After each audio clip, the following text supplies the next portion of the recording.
আসসালামু আলাইকুম ওয়া রাহমাতুল্লাহি তাআলা ওয়া বারাকাতুহু ইন্নাল হামদালিল্লাহ ওয়াসসালাতু ওয়াসসালামু আলা রাসূলিল্লাহ বা'দ। সুপ্রিয় দর্শক, দেশে কিংবা দেশের বাইরে যে যেখান থেকে দেখছেন এই মুহূর্তে আপনাদের প্রিয় চ্যানেল RTV আপনাদের সকলকে স্বাগত জানাই।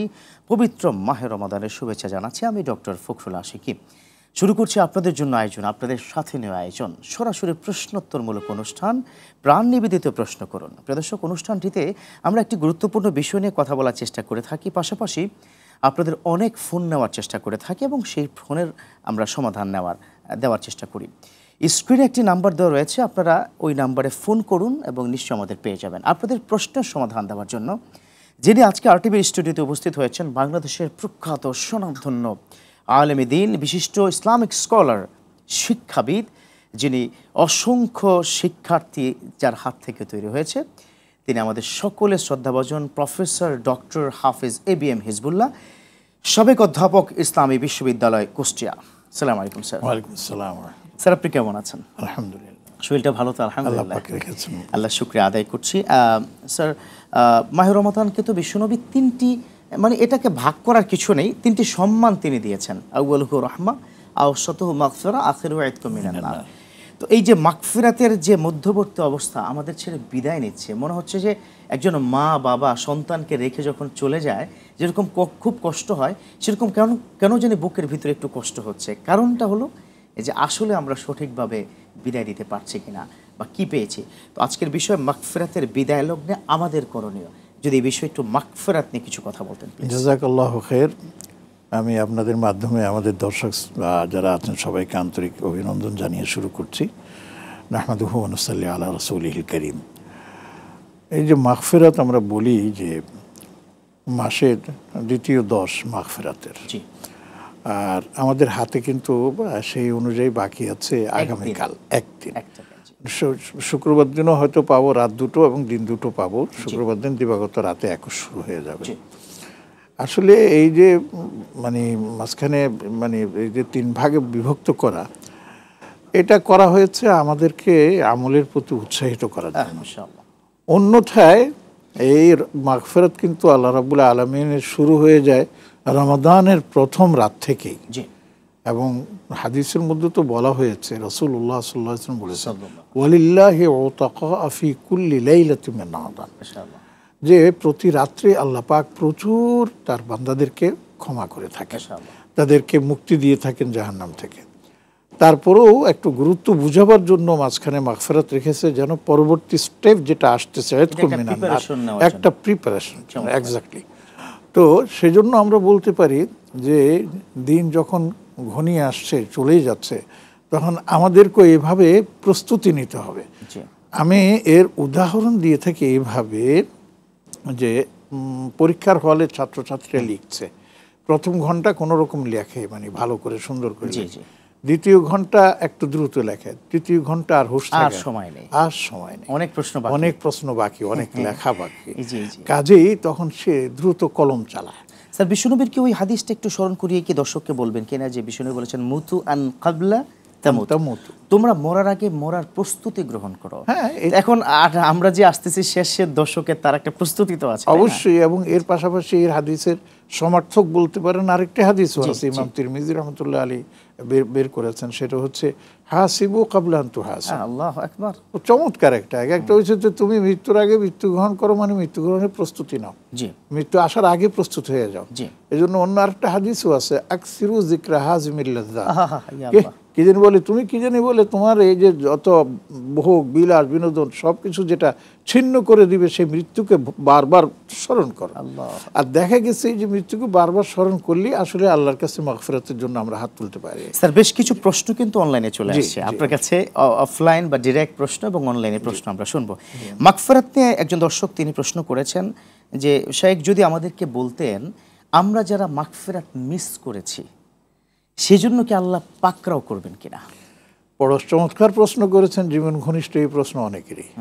আমি উত্তরে বলবো যে দেখুন, যতদিন পর্যন্ত সাকরাতুল মাউত আপনার না আসবে ততদিন পর্যন্ত আপনার মাগফিরাতের দরওয়াজা খোলা আছে।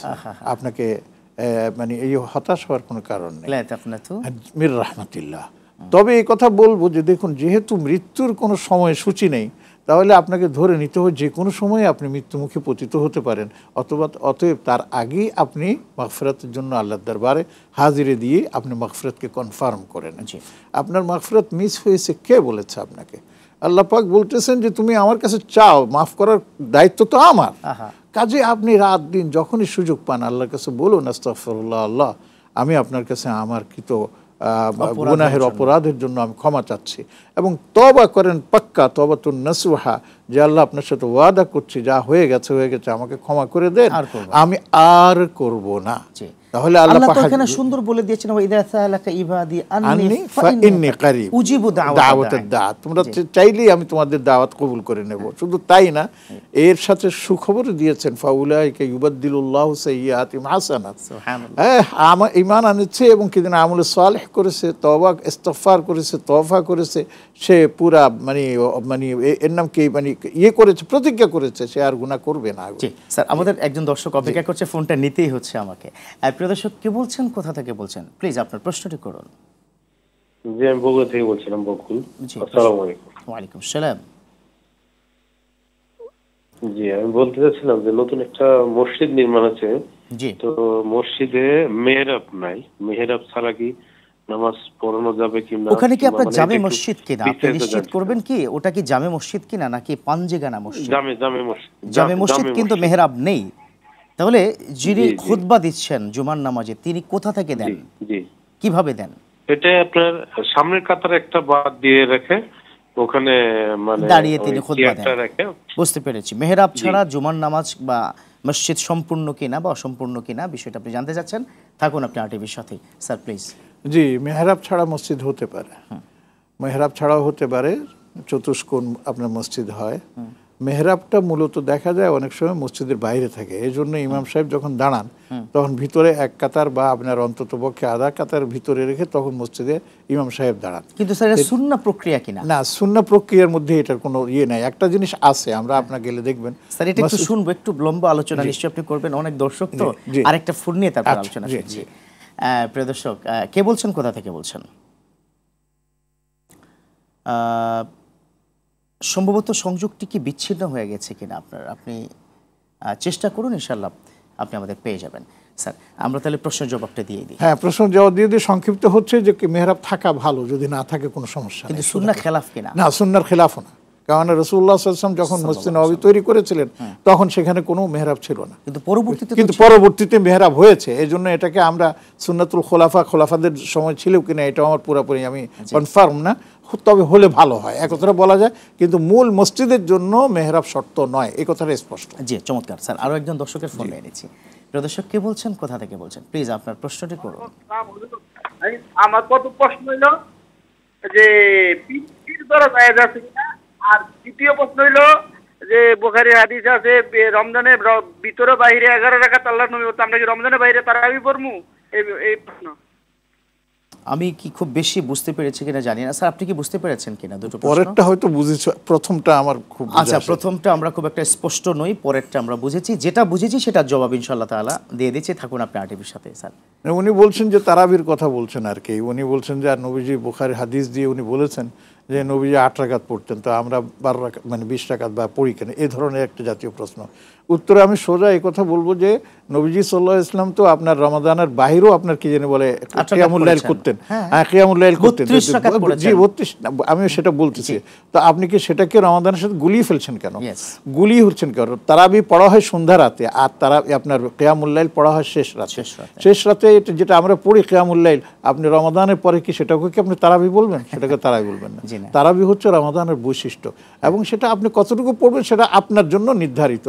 46 রাকাত পর্যন্ত তারাবি পড়ার মানে আপনার রেকর্ড আছে, 39 পর্যন্ত রেকর্ড আছে। আপনি তাহলে আমি এই সংখ্যাটা যেটা আছে বলবো সংখ্যাটা আপনার প্রতি, আপনি যদি করেন কোনো অসুবিধা নেই। তবে যদি কেউ সুন্নাহ অনুযায়ী পড়তে চান, খোলাফায়ে রাশিদিনকে অনুসরণ করতে চান, তাহলে 20 রাকাত পড়াটাই হচ্ছে উত্তম। চমৎকার। যেহেতু সাইয়েদনা ওমর রাদিয়াল্লাহু তাআলা তিনি বলেছেন হাদা নিয়ামাতুল বিদআয়া, কত সুন্দর একটা নিয়ামত মানে বিদআ।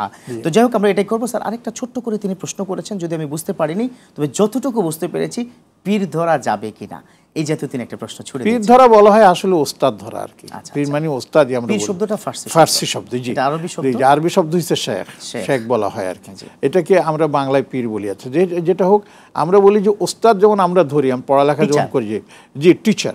তো একজন আমার তাজকিয়া নফসের জন্য নির্ধারিত কোনো একজনকে যদি আমি মানে মনোনীত করি এবং তার হাতে বেয়াত হয়ে গিয়ে আমি তাকে অনুসরণ করি, এটা হতে পারে, কিন্তু ধরাটা আপনার কি জরুরি এমন কিছু না। জি জি স্যার, আমরা মনে হয় অনেক আলোচনা ফিরছি আপনার কাছে, অনেক অনেক প্রশ্ন অনলাইনে আছে, ডিরেক্ট প্রশ্ন থাকবে ইনশাল্লাহ। তবে একটা ছোট্ট বিরতির পর ইনশাআল্লাহ তাআলা।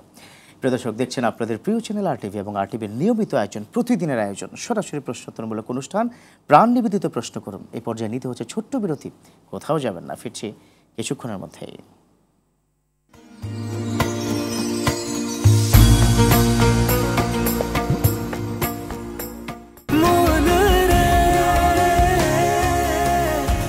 এভাবে ভরপুর বেঁচে থাকাটাই জীবন, আর জীবনের স্বাদের অনিবার্য সঙ্গী প্রাণ।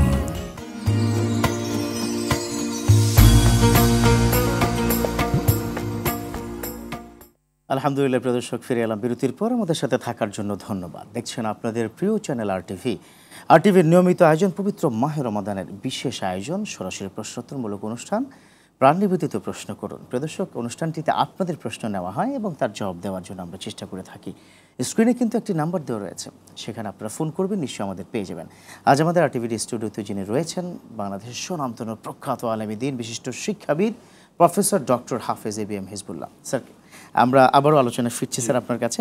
অনলাইনে বেশ কিছু প্রশ্ন আছে, আমরা কি অনলাইনের প্রশ্নগুলো কি নিতে পারি? জি, অনলাইনে আজকের যে বিষয় নিয়ে একটু প্রশ্ন এসেছে যে রব্বি কারিমের কাছে কিভাবে ক্ষমা চাইলে তিনি আমাদের ক্ষমা করবেন, যদি একটু বলতেন। নিশ্চয়ই তিনি কোনো একজন সিনিয়র সিটিজেন, হয়তো শেষ প্রান্তে পৌঁছে গেছে। আল্লাহ পাকের কাছে আসলে ক্ষমা চাওয়ার জন্য নির্ধারিত কোনো ফরম্যাট নেই, কোনো পদ্ধতি নেই।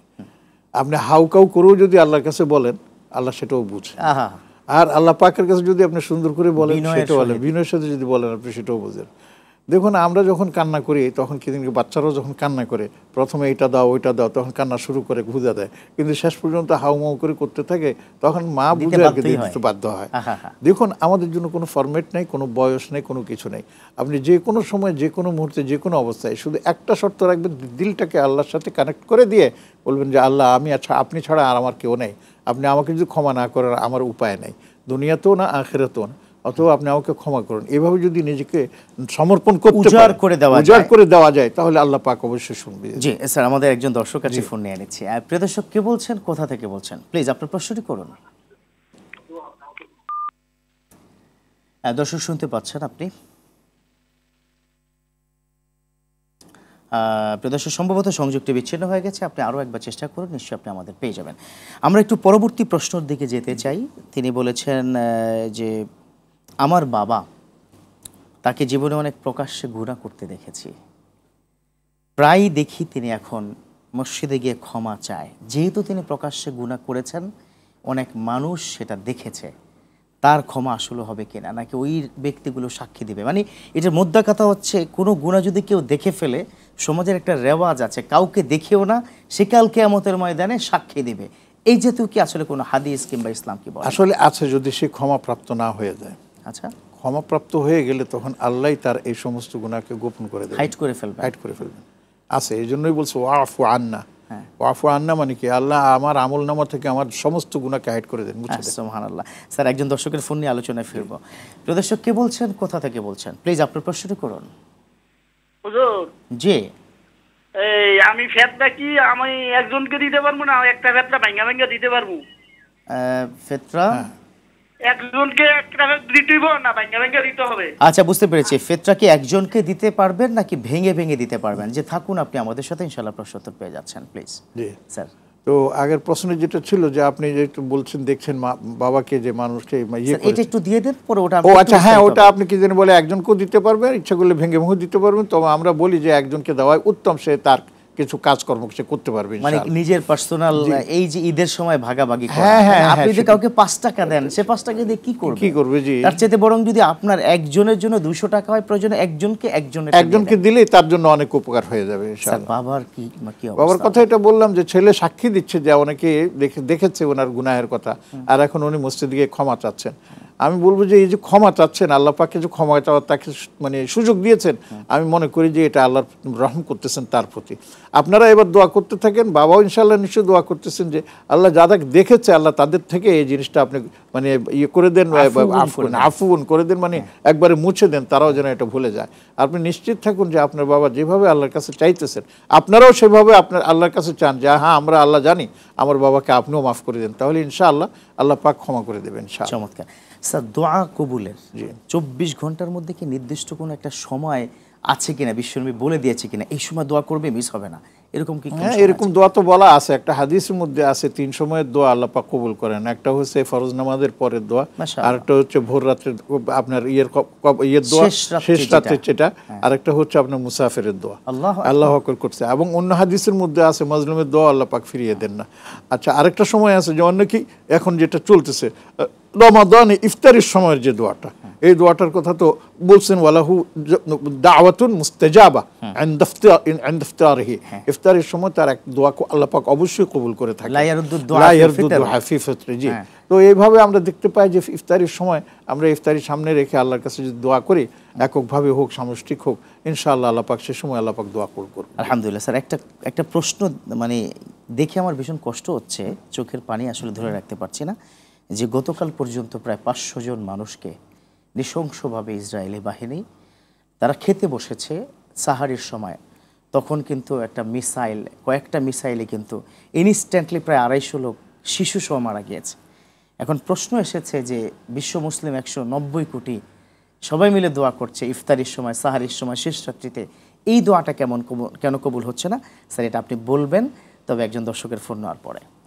প্রিয় দর্শক, কে বলছেন, কোথা থেকে বলছেন, আপনার প্রশ্নটি করুন প্লিজ। হ্যালো, আসসালামু আলাইকুম। ওয়ালাইকুম আসসালাম। প্রিয় বোন, প্রশ্ন করুন। জি জি থেকে আফরোজা বেগম। জি বলুন প্লিজ। স্যার, আমার দুটো প্রশ্ন ছিল। আমার ফার্স্ট প্রশ্ন হচ্ছে, আমি এই মানে আমার শরীরটা একটু হেলদি, ওজনের কারণে আমি মাটি ভর করে নামাজ পড়ার সময় মাটিতে হাত রেখে উঠি, আবার বসার সময় মাটিতে হাত রেখে নামেন আপনি, বুঝতে পেরেছি। হ্যাঁ, এটা ইসলাম কি বলে? আমার গুনাহ হচ্ছে? জি, দ্বিতীয় প্রশ্ন। আর আমার দ্বিতীয় প্রশ্ন হচ্ছে, আমার মায়ের অংশ থেকে, আমার মায়ের বাপের বাড়ি থেকে আমরা 4 ভাই বোন, 2 ভাই 2 বোনে 6 লাখ টাকা ওখান থেকে আমাদেরকে দেওয়া হয়েছে। এখন ওই টাকাটা আমাদের 4 ভাই বোনের মধ্যে কিভাবে বন্টন হবে? মানে 6 লাখ টাকা 4 ভাই বোন, 4 ভাই বোন 6 লক্ষ টাকা কিভাবে আপনি মানে বন্টন করবেন? থাকুন আরটিভির সাথে প্রিয় বোন, ইনশাআল্লাহ প্রশ্নোত্তর পেয়ে যাচ্ছে। প্রথম প্রশ্নটি হচ্ছে, উনি নামার সময় হাত দিয়ে তারপর নামাজ। একবার সহজ কথা হচ্ছে, আপনি যেভাবে ওঠানামা করতে আপনার নামাজের সুযোগ হয়, সুবিধা হয়, আপনি সেভাবে নামাজ পড়ুন, এতে কোনো ক্ষতি হবে না। কথা শেষ। স্যার, ওই 6 লাখ টাকা কিভাবে বন্টন? ওই 6 লাখ টাকার মধ্যে ভাই বোন ওনারা যেগুলো ধরেন 2 ভাই 2 বোন, তাহলে ভাইয়ের জন্য 2 দুগুণে 4 আর 2 বোন 2, আপনার 1 তাহলে 4 আর 2 6 লাখ টাকা হয়ে গেলে 6 জন 6 লাখ, মানে ভাই পাবে 2 টাকা, বোন পাবে 1 টাকা, মানে ভাইয়ের অর্ধেক পাবে বোন। স্যার, যেটা বলছিলাম যে ফিলিস্তিনের আসলে বর্বরোচিত হামলায় সাহারি গ্রহণ করছে, তখন হ্যাঁ, এটার জন্য দুঃখজনক অবস্থা হয়েছে যে কান্না তো আসে সবারই, কিন্তু এই কান্নার কি কোনো শেষ নেই? আছে। এর জন্য আমি বলবো যে আমাদের মুসলিম বিশ্বের মুসলিম নেতাদেরকে আমরা কি জানি বলে, আল্লাহ তাদেরকে হেদায়েত করুক, আল্লাহ তাদেরকে মানে ঐক্যবদ্ধ হওয়ার তৌফিক দেখ। ওরা যদি একটা ধমক দেয় তাহলে কোথায় ইসরায়েল উড়ে যাবে আর আমেরিকা উড়ে যাবে সেটাকে আমরা ভাবি, কিন্তু আমরা তো এক হতে পারতেছি না। 63টা কিচ্ছু না, এগুলো হচ্ছে না, কোনো লাভ নেই, এগুলিতে কোনো লাভ নেই। আরেকটা জিনিস যেটা বললেন যে এত দোয়া আমরা করতেছি কিন্তু আল্লাহ কবুল করতেছেন, আল্লাহ কিভাবে কবুল করবেন? আল্লাহ আপনাকে পরীক্ষা করতেছেন, আমাদেরকে পরীক্ষা করতেছেন। আমরা আমাদের সাধ্যমতো দোয়া করেই যাব, সুযোগ যদি আমরা পাই তাহলে আমরাও ঝাঁপিয়ে পড়ে নেমে যাব, কিন্তু আমাদের কাছে সেই সুযোগ দিচ্ছে না। আমরা শুধু তাকিয়ে তাকিয়ে দেখতে পাচ্ছি। আল্লাহ পাক দোয়া কবুল করার যে শর্তাবলী আছে, সেই শর্তাবলীর মধ্যে অন্যতম একটা হচ্ছে যে বাস্তব পদক্ষেপ গ্রহণ করো। আমরা বাস্তব পদক্ষেপ গ্রহণ না করে অবাস্তব পদক্ষেপ আর নিন্দা প্রতিবাদ জানালে আমাদের দায়িত্ব শেষ না। মুসলিম বিশ্ব, আমি আপনাকে বলি, আমরা পড়ার সময় মদিনা ইউনিভার্সিটিতে আমরা তখন দেখেছি, শুনেছি সব কিছু। মুসলিম বিশ্ব শুধু একটা ধমক দিয়ে দেখ যে আমরা সব মুসলিম বিশ্বের মুসলিম কি জানি বল দেশগুলো তোমাদের সাথে বয়কট করতেছি, আমাদের কোনো পণ্য, আমাদের কোনো তেল, আমাদের কোনো কিছু তোমাদের দেশে যাবে না, তাহলে দেখবেন আস্তে ঠান্ডা হয়ে যাবে। তারা হুমকি ধুমকি অনেক কিছু। যে রাষ্ট্রের কথা মাত্র বললেন, মদিনার কথা বললেন, মানে আছে সৌদি আরবের কথা আপনি বলছেন, বলতে বাধ্য হচ্ছি। তারা মেশিন আবিষ্কার করে দূরবীন দিয়ে তারা 13 লক্ষ কিলোমিটার দূরের চাঁদের ইতিহাস তারা দেখে। পাশে 1300 কিলোমিটার পাশেই হচ্ছে আপনার ফিলিস্তিন, তাদের দিকে তাকাতে তাদেরকে দূরবীন কি খরচ হবে? কোনো দরকার নেই, কোনো খরচ ছিল না কোনো, কিন্তু তাহলে তারা কেন এই শুধু কাজটা তাদের করছে না? কথা বলবেন কেন? আমি তো অনেক সময় বলি 3টা রাষ্ট্র যদি এক হয়ে যায় তাহলে বিশ্বের কেউ আমাদের দিকে চোখ তাকাতে পারবে না। 1 নম্বর সৌদি আরব, 2 নম্বর হচ্ছে আরব আমিরাত, 3 নম্বর হচ্ছে কাতার। বাস, আর কিছু সর্বোচ্চ লাগে ধনী না। রাষ্ট্র এই ধর সবগুলো এগুলি যদি একটু নিজেদের মধ্যে গুছিয়ে যদি বলে বিশ্বকে আমরা শাসন করব, ওই ট্রাপ না, ট্রাপ বিশ্ব কিছুই না, জি। তাহলে আমরা যদি শাসন করব বলে একটা জোট হুঙ্কার করে দেয়, তাহলে আর কিচ্ছু লাগে না। বিশাল ইতিহাস হয়ে যাবে। যে একজন দর্শকের ফোন নেওয়ার পর আলোচনা ফিরছে। প্রিয় দর্শক, কে বলছেন, কোথা থেকে বলছেন, প্লিজ প্রশ্নটি করুন। আমি বগুড়া থেকে বলছি, আমার নাম মোহাম্মদ আদিল হোসেন। জি বলুন প্লিজ। আবার প্রশ্ন হচ্ছে যে ফিতরা আমি কি দিয়ে আদায় করবো, খাদ্যদ্রব্য দিয়ে না টাকা দিয়ে? টাকা দিয়ে। চমৎকার, আপনি থাকুন আমাদের সাথে, ইনশাআল্লাহ প্রশ্ন উত্তর পেয়ে যাচ্ছেন। ফিতরা কি দিয়ে, খাদ্যদ্রব্য নাকি টাকা? হ্যাঁ, এক সময় ছিল অনেকে বলতো যে খাদ্যদ্রব্যটা হচ্ছে উত্তম, কিন্তু পরবর্তীতে দেখা গেল যে আমরা নিজেরও দেখেছি এক একজন ফেতরা খাদ্যদ্রব্য দেওয়ার কারণে ওদের 20 কেজি 30 কেজি 40 স্তূপ কেজি হয়ে গেছে স্তূপ হয়ে গেছে। হ্যাঁ। তো কি করবে এগুলো, দেশে আবার এগুলি বিক্রি করে অর্ধেক তো অর্ধেক দামে। তো এই জন্য আমরা বলি যে যেটা যাকে দিবেন তার জন্য যেটা আপনার সুবিধা হয় আপনি সেটাই দিন, আপনার ফিতরা আদায় হয়ে যাবে। চমৎকার, দেখেন ইসলাম কত সহজ। জি, একবার সহজ, ইয়াসসিরু ওয়ালা তুআসসিরু। তুআসসিরু। আমরা না কঠিন করে ফেলেছি। স্যার, যেই জায়গাটাতে আমি ছিলাম, আমরা কি কোরআনের একটা আয়াত লঙ্ঘনের কারণে কি দোয়া কবুল হচ্ছে কিনা আমি জানি না, বাকিটুকু আপনি বলবেন। আপনি বাংলাদেশের টপ লেভেলের একজন রিসার্চার, আপনি ওয়াতাসিমু বিহাবলিল্লাহি জামিআ ওয়ালা তাফাররাকু, এই জায়গার ক্ষেত্রে এই যে এই আয়াতের কারণে কি আসলে আল্লাহ কবুল করছেন নাকি? অবশ্যই কবুল করছেন না, এটাও একটা কারণ হতে পারে। এবং আমাদের নবীজি সাল্লাল্লাহু আলাইহি ওয়াসাল্লামও বলেছেন যে আল্লাহর কাছে দোয়া করেছিলেন 3টা দোয়া, যে আল্লাহ আপনি আপনার কোনো গজব দিয়ে আমার উম্মতকে ধ্বংস করবেন না, আল্লাহ মেনে নিলাম। বলে যে আল্লাহ কোনো কাফেরদের হাতে আমার উম্মতকে ধ্বংস করবেন না, বলে তাও মেনে নিলাম। বলে যে আল্লাহ আমার উম্মতের মধ্যে যেন পরস্পর আপনার দ্বন্দ্ব না হয়, এই জিনিসটা আপনি কবুল করেন, এটা আমি মানলাম না। সেই জন্যই এখন আমাদের মধ্যে যত ধরনের ফেরকা, আল্লাহ বলছেন লা তাফাররাকু, লা তাফাররাকু বলছেন, যে নির্দেশ দিচ্ছেন, কিন্তু আল্লাহ আমরা তো মানতেছি না। দোষটা তো হচ্ছে আমাদের, এটা তো আল্লাহর দোষ না। আল্লাহ তো বলছেন যে তোমরা রাস্তা করো না, তোমরা যদি একসাথে থাকো তাহলে দুনিয়ার কেউ তোমাদেরকে পদানত করতে পারবে না। আর যদি তোমরা বিভিন্নভাবে থাকো তাহলে সবাই তোমাদেরকে পদানত করবে। এক সময় সারা বিশ্বকে আপনার কি যেন বলে শাসন করেছে মুসলিম বিশ্ব নেতারা, কিন্তু পরবর্তীতে তাদেরকে ভেঙে টুকরো টুকরো করে দিয়ে এখন অন্যরা আমাদের উপর ছড়ে ঘোরাচ্ছে।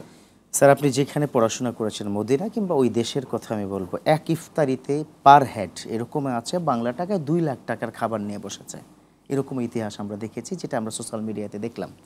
অ্যাট দ্য সেম টাইম অন্য ইফতারিতে বাচ্চাটাকে ডাস্টবিনে ধরে, মাতার বাচ্চাকে হাত দিয়ে ধরেছে, ডাস্টবিনের মধ্যে মুখ ঢুকিয়ে দিয়েছে, ওখান থেকে খাবার টেনে বের করেছে। আপনার কাছে কি মনে হয় আসলে ধর্মীয় নেতাদেরকে আল্লাহ ক্ষমা করবেন? আল্লাহর উপরে ছেড়ে দেই, কোনো মন্তব্য করা আমার পক্ষে সম্ভব না। ধর্মীয় নেতা বলুন আর বিশ্ব নেতাদেরকেই বলুন, কেউ এ থেকে পরিত্রাণ পাবো কি না, আল্লাহ আমাদেরকে যদি ক্ষমা না করেন তাহলে আমাদের কি উপায় হবে সেটা ভাবতেই আমাদেরকে শিহরিত হতে হয়। স্যার, নেতার গুণ কি হওয়া উচিত একজন ধর্মীয় নেতার? একটা পিঁপড়ার কথা বলি। সুলাইমান আলাইহিস সালাম আপনার কি যেন যাচ্ছিলেন সৈন্যবাহিনী নিয়ে, হ্যাঁ না, তখন কালাত নামলাতুন ইয়া আইয়ুহান নামলু দুখুলু, তখন সেই পিঁপড়া দলের যে নেতা ছিল সে বলল যে এই সকল পিঁপড়া যারা আছো সবাই ঘরে ঢুকে যাও, কেননা এই যে সুলাইমান তার সৈন্যবাহিনী নিয়ে আসছে, এই যদি তোমাদের উপর দিয়ে যায় সব তোমরা কি যেন বলে পিষে ভস্ম হয়ে যাবে, ওরা টেরও পাবে না, ওয়াহুম লা ইয়াশউরুন। একটা পিঁপড়ার নেতা যদি তার অনুসারীদের এবং তার জাতির জন্য এই চিন্তা ভাবনা করে, তাহলে মানুষের যিনি নেতা হবেন তার কি চিন্তা করা উচিত, এখান থেকে শিক্ষা গ্রহণ করা উচিত। চমৎকার, চমৎকার স্যার, মানে একটা ভাই অথেন্টিক্যাল একটা আপনি एग्जांपल দিয়েছেন। জাযাকাল্লাহু খাইর। কোরআনে কারীম আমাদের এটাই তো শেখাচ্ছে। সুবহানাল্লাহ। স্যার, একজন দর্শকের ফোন নিয়েছি। প্রিয় দর্শক, কে বলছেন, কোথা থেকে বলছেন, প্লিজ আপনি প্রশ্নটি করুন। আসসালামু আলাইকুম। ওয়ালাইকুম আসসালাম ওয়া রাহমাতুল্লাহ। আমি নিয়ামতপুর থানা থেকে রসুলপুর ইউনিয়ন থেকে বলছি, গ্রাম দামপুরা থেকে। আমি হারুন। জি, প্রশ্ন করুন প্লিজ। আমার প্রশ্ন হচ্ছে, জামে মসজিদ যেখানে ইমাম যেখানে দাঁড়ায় নামাজ পড়ায়, সে জায়গাটা 1 ইঞ্চি মতো উঁচা। তো আমাদের মসজিদটা ঠিক আছে না সেটা সঠিক নয় সেটা আমি বলছি, বা কেউ বলছে কি ইমাম ওটা আমাদের জামাতের বাইরে চলে যাচ্ছে, আচ্ছা আচ্ছা, ওটা নামাজ হবে না, এটা বলছে। বুঝতে পেরেছি, একটা বিতর্কের তৈরি হয়েছে। ইসলাম আসলে কি বলে তার প্রকৃত একটি সমাধান যদি পেতে চান নিশ্চয়ই আমাদের সাথে থাকবেন, আর টিভির সাথেই থাকুন। স্যার, আমরা এটার প্রশ্নের সমাধান আপনি দিবেন, তবে আবারও সময় এসেছে ছোট্ট একটা বিরতির পরে ইনশাআল্লাহ। প্রিয় দর্শক, দেখছেন আপনাদের প্রিয় চ্যানেল RTV এবং RTVর নিয়মিত আয়োজন পবিত্র মাহে রমাদান উপলক্ষে সরাসরি প্রশ্নোত্তরমূলক অনুষ্ঠান প্রাণ নিবেদিত প্রশ্ন করুন। আবারও নিতে হচ্ছে ছোট্ট বিরতি, কোথাও যাবেন না, ফিরছি কিছুক্ষণের মধ্যেই।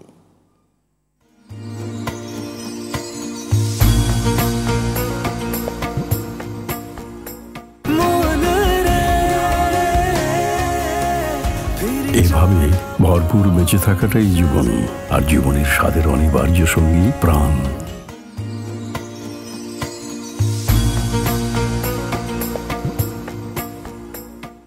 আলহামদুলিল্লাহ, প্রিয় দর্শক, ফিরে এলাম বিরতির পর। আমাদের সাথে থাকার জন্য ধন্যবাদ। দেখছেন আপনাদের প্রিয় চ্যানেল RTVর পবিত্র মাহে রমাদানের বিশেষ আয়োজন সরাসরি প্রশ্নোত্তরমূলক অনুষ্ঠান প্রাণ নিবেদিত প্রশ্ন করুন। প্রিয় দর্শক, অনুষ্ঠানটিতে অনেক প্রশ্ন নেওয়া হয়।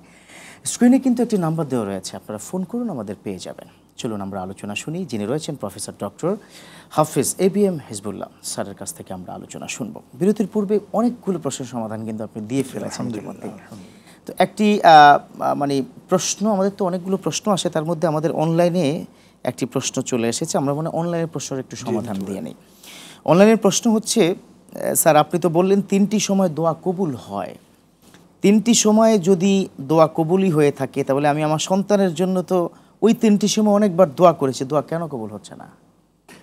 এই প্রশ্নটা তোলা যাবে না, কারণ দোয়া কবুলের একমাত্র অধিকার আল্লাহর। আল্লাহু আকবার। তিনি কখন কবুল করবেন সেই সিদ্ধান্ত তার।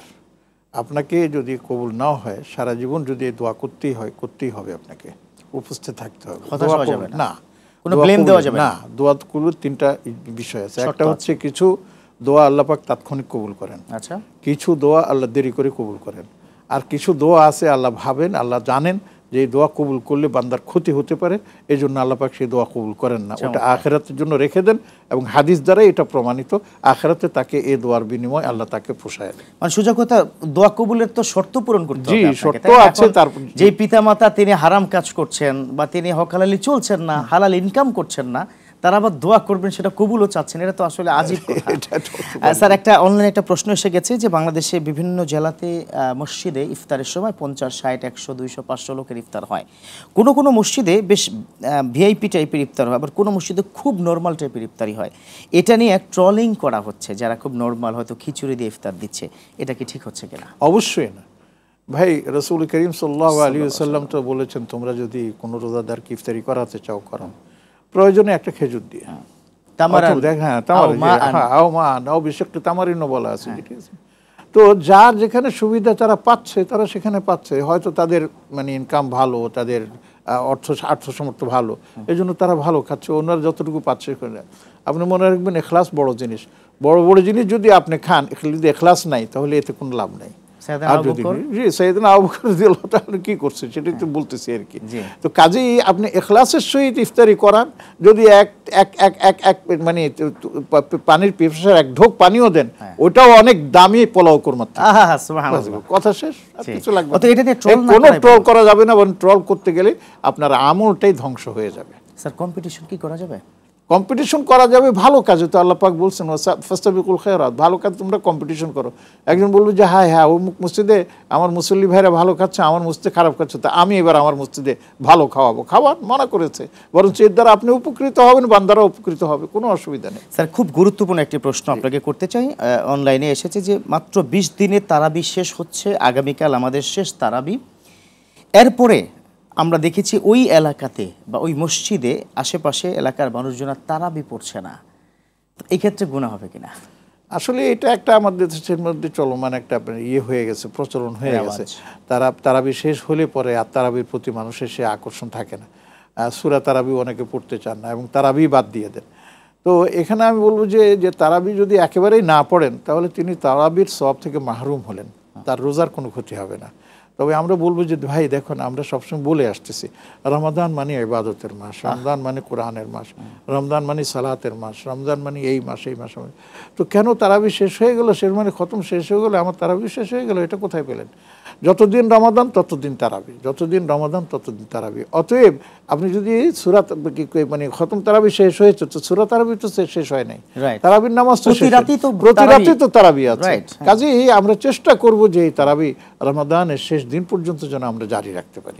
স্যার, একদম শেষ প্রান্তে আমরা পৌঁছে গেছি প্রোগ্রামের। আপনি শেষ মুহূর্তে যদি একটু বলেন, আমরা যারা ইবাদত করতে পারি না 18 দিন, তো 19তম আজকে কি রমাদান, শেষ মুহূর্তে কি একটা কোনো একবারে খুব ওসিলা দিয়ে কি শেষ মুহূর্ত আমরা আল্লাহর কাছে জানি যে অনেকে শেষ মুহূর্তে আল্লাহর কাছে দোয়া চেয়ে মানে দোয়া করে সেই দোয়া কবুল করিয়ে নিয়েছেন। যেমন অনেক অমুসলিম জীবনের শেষ প্রান্তে এসে মুসলমান হয়ে মারা গেছে। বড় উদাহরণ তার কিছু হতে পারে। আমরা এখনো সুযোগ আছে, আমরা যাতে ইফতারের মুহূর্তে দোয়া কবুলের সময় আমরা যেন দোয়া করি। স্যার, অনেক অনেক ধন্যবাদ আপনাকে, আজকে এসেছেন, খুব চমৎকার করে প্রশ্ন উত্তরগুলো দিয়েছেন। জাযাকুমুল্লাহ খাইর, আপনাদের আন্তরিক মোবারকবাদ। বারাকাল্লাহ ফিক। প্রিয় দর্শক, এতক্ষণ পর্যন্ত যারা আমাদের সাথে সংযোগ ছিলেন, মাগফিরাতের শেষ দিন যদি ধরে নেই আগামীকাল, তার আগে যেন আমরা আল্লাহর কাছে ফাইনালি একেবারে তওবা করে নিই, আল্লাহ যেন ক্ষমা করে দেয়, এবং অবশ্যই বাকি দিনগুলোতে তারাবি অবশ্যই আমরা পড়ব। পাশাপাশি যতদূর সম্ভব আল্লাহর কাছে জাহান্নামের আগুন থেকে মুক্তি চাইব, সেই প্রত্যাশায় আজকের মতো শেষ করছি। আমরা আগামীকাল আবারও নিয়ে আসবো প্রাণ নিবেদিত প্রশ্ন অনুষ্ঠানটি নিয়ে।